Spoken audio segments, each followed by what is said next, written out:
Hi there, I'm Gary. Welcome to my channel. Welcome back if you've been here before. Today is another video based on my visit to Airfix as part of the Content Creators Day 2022 held at the headquarters in Margate. In this video, I'll be looking at the releases that are still to be made for the rest of the year into the Airfix range. We had a look at some completed kits, some test shots, some visuals and all sorts of other things that I can share with you today. You'll also have a quick look inside the secret showroom where only the corporate buyers go, so that would be quite fun. If you enjoy the video, please do say so by giving us the thumbs up, clicking the logo down there to like the video. Also, do please remember to subscribe if you haven't done so already. All you have to do is click on that small logo down there in the bottom right corner. Doesn't cost you anything to do that. If you want to offer a bit more concrete support, you can do it through Super Thanks, or you can do it through any one of the links to various programs in the information box below. And that will help fund future productions on this channel. So enough of all of that. What happened on the day was we had some presentations in the morning, then during lunchtime they laid out all sorts of goodies for us to have a look at before showing us around the place. This is what they showed us.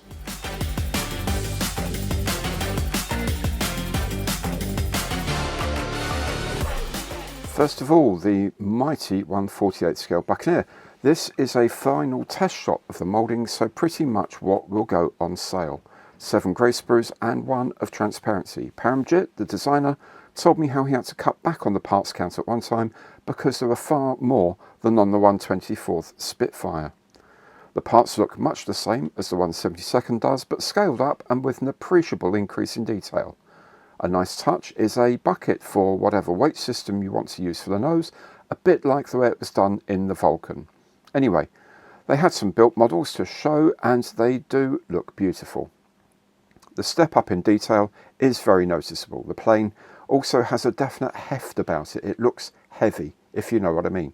Of course, it comes with the option of wing folds and open air brakes and so on, but this kit comes also with ladders, FOD covers for the engines and an open engine bay on the port side.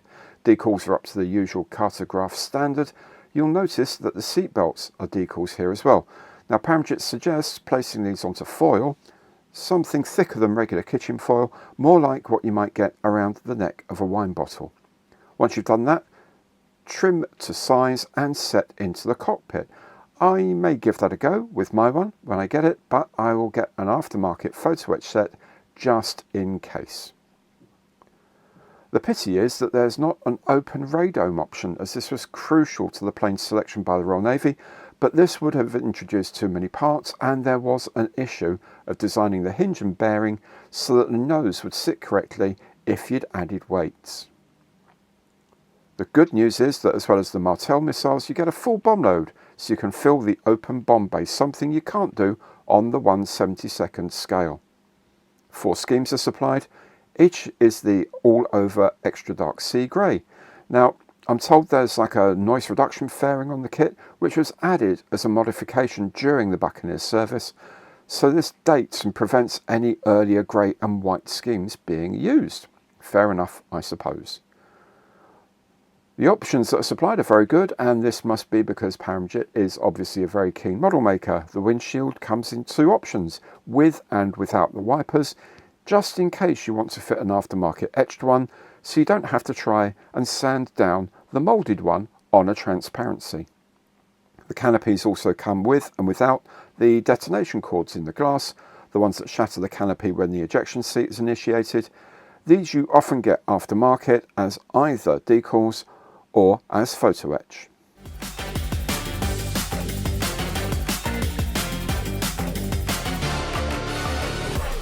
The next kit here is the Avro Anson. Now, the box art has been revealed and it is excellent, showing a 500 squadron aircraft that took on a couple of BF-109s that came its way and beat them. There were 3 built kits on show, plus an earlier 3D printed test piece. Now, I must say this looks a very, very fine kit. It's built around an interior frame structure and then you wrap the fuselage around that. Inside, the detail's exquisite. There's even an angle poised lamp for the navigator, and I'm sure someone will manage to get an LED into that for a competition level build. There are 2 windscreen variants, there are different noses, versions of the engine covers with and without blisters, different roof lines with ADF aerials, astrodomes, extra guns in the cabin, and so on. Loads of variation there. This is something I'm really itching to build. Delivery should start in October, container issues allowing.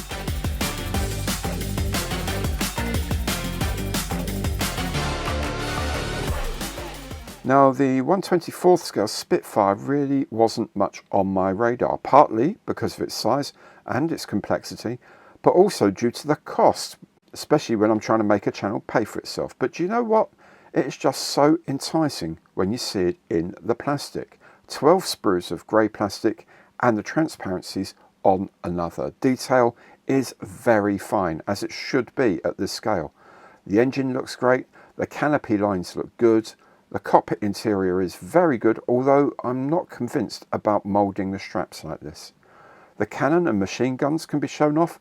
They've even got the forced air cooling vents for the Brownings, which is a lovely touch of detail.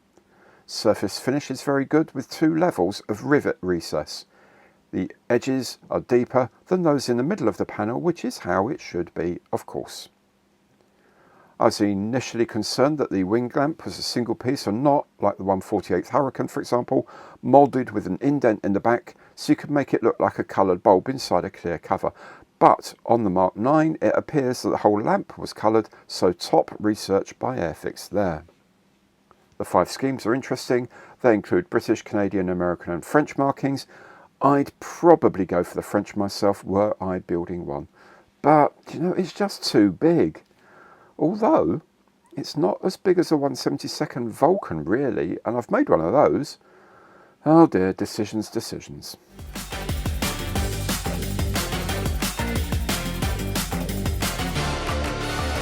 Something very much more affordable and reachable is the new 1/43rd scale Jaguar E-Type, seen here in a test moulding.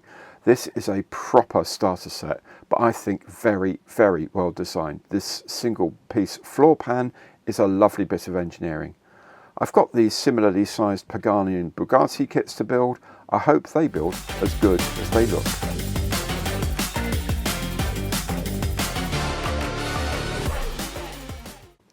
Off into the showroom now. This is where the commercial clients come to see the range, see the kits built, and just get a feel for what Airfix can offer. We kick off with the starter sets and gift sets. The new starter sets will expand next year, and I think that's a very good thing. I'm not sure how the gift set lineup will evolve in comparison. Then there is a wall of 1/72nd scale kits, again all made and all looking very good. Actually, they made me feel a little bit inadequate as a modder because they are so good. Note in the background there the airfield display stand as well. At the moment this is used for the 3 V bombers, as the Victor is soon to be re-released of course. And there's a wall of 1/48th kits. The Buccaneers should probably be the ones we looked at earlier, and there is still not a completed and painted Ants, and maybe a final set of decals has not yet been delivered.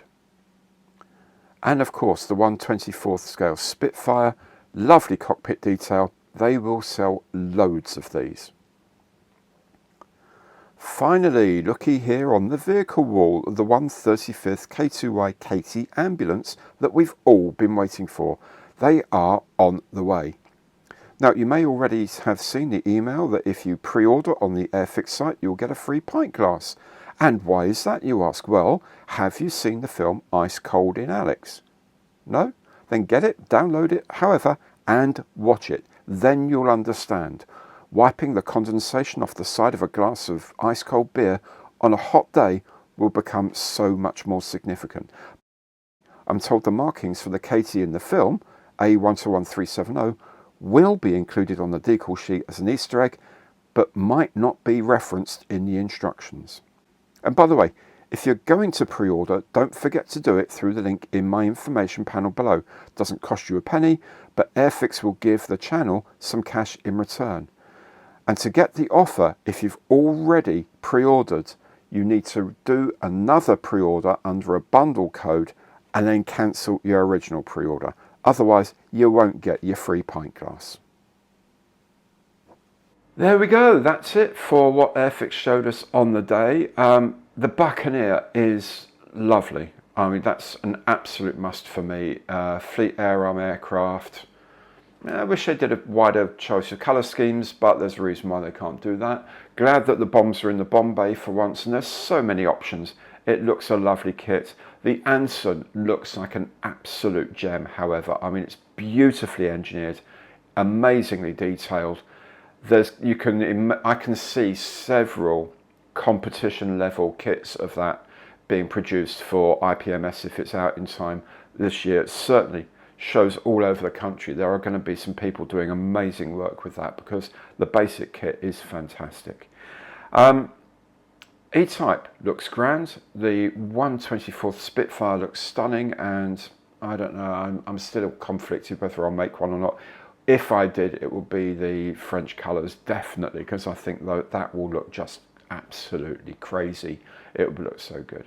Anyway, we'll see. I hope you've enjoyed the video. If you have, do please remember to give it a like by clicking the thumbs up logo down there. And also, if you haven't done so already, do subscribe to the channel to see new videos and other projects as I release them. All you have to do is click on that small logo down there in the bottom right corner, and it doesn't cost you anything to do that. In any case, thank you so much for watching this episode, and I will catch you next time.